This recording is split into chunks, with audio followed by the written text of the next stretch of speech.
There are moments in JRPGs that are just outright insane, painful to look at, or might be downright hilarious depending on how you look at it. So I thought I'd bring to you 5 JRPGs with some absolutely savage moments.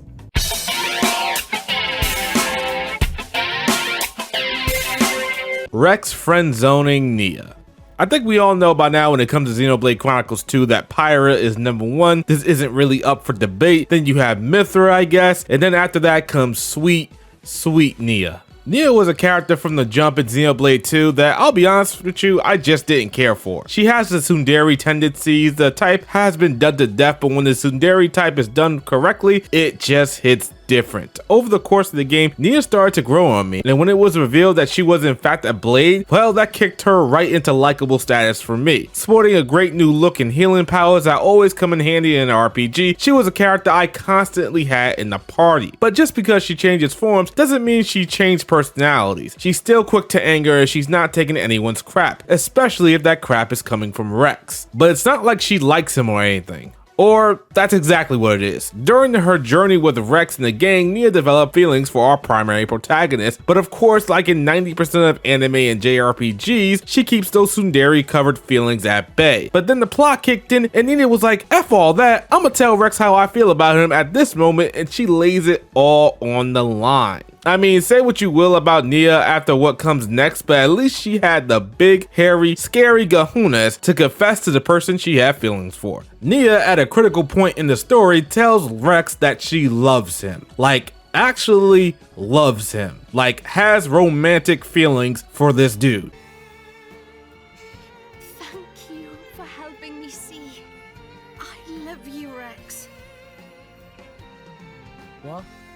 And how does this man Rex respond to that? He's shocked. He can't believe it. She actually said this to him and he says to her, Nia, I love you too. At this point, I'm like, holy crap. Just when I thought Pyra was a lock for this man, or even that other girl, Mithra, I'm actually out here singing the praises of this game for putting together an actual couple, and I got all the respect in the world from Nia. But then Rex is like, I love you and all you guys. Mission failed. We'll get them next time. This dude Rex says to her, I love you back, pauses to give her that one moment of sweet bliss, only to say after that, I love everybody. This man Rex is built different. But Nia took the response pretty well and went on with the rest of the game like the trooper that she is. Shout out to you, Nia.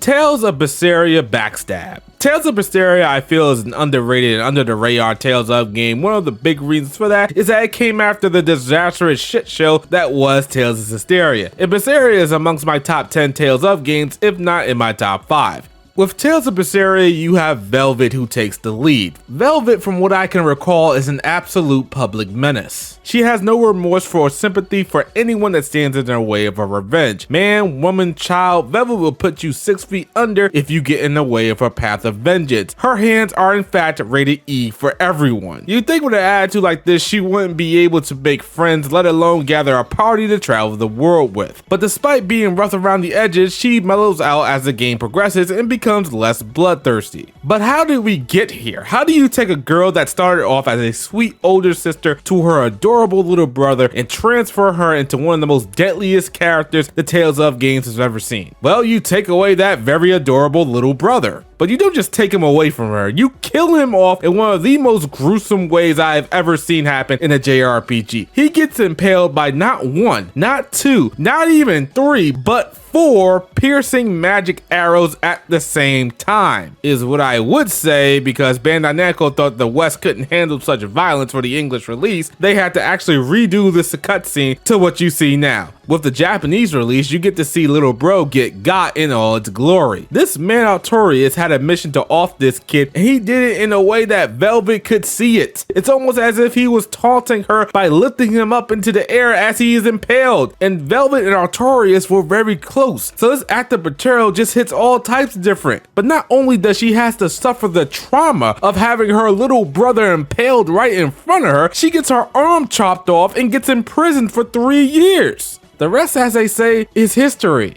And you know, go play Tales of Baseria. It's a great Tales of game. Final Fantasy VII, Sephiroth does the thing. You know, as the years go by, I constantly see Final Fantasy VII not getting the respect put on its name as it once did. I constantly hear the words overrated, not that good, and I'll even hear the infamous word mid peppered throughout the conversation. I mean, seriously, if YouTubers and game sites put together a top RPG list and have Final Fantasy VII at a low rank are doing it because they actually believe it deserves to be that low, or it's just for the clicks and engagement for people to disagree with its low ranking. Final Fantasy VII, whether you want to admit it or not, is a classic and spectacular JRPG, not only for its time, but still to this day. Not many RPGs can measure up to its material customization, fun turn-based battles, simple yet effective story, and a cast that still gets mentioned amongst the best characters in RPGs to this day. And one of those characters being the fan favorite Sephiroth, who is always mentioned as being one of the greatest villains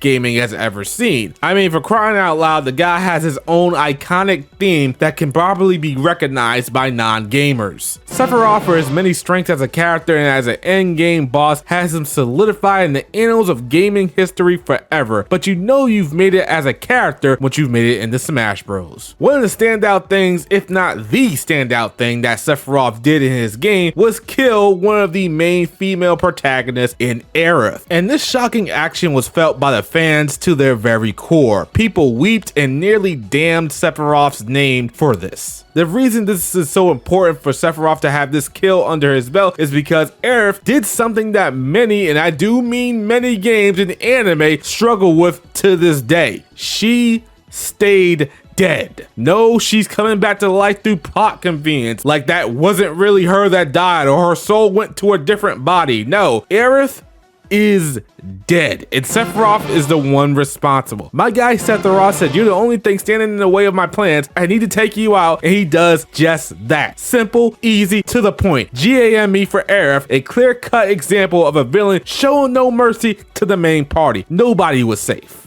And once again, Aerith is dead. Right, Final Fantasy VII Remake Part 2? Yeah. You hesitated there for a second. What's going on? I mean, yeah, bro, she died in the original game. What the fuck do you mean original? I'm just saying, in the OG, she died.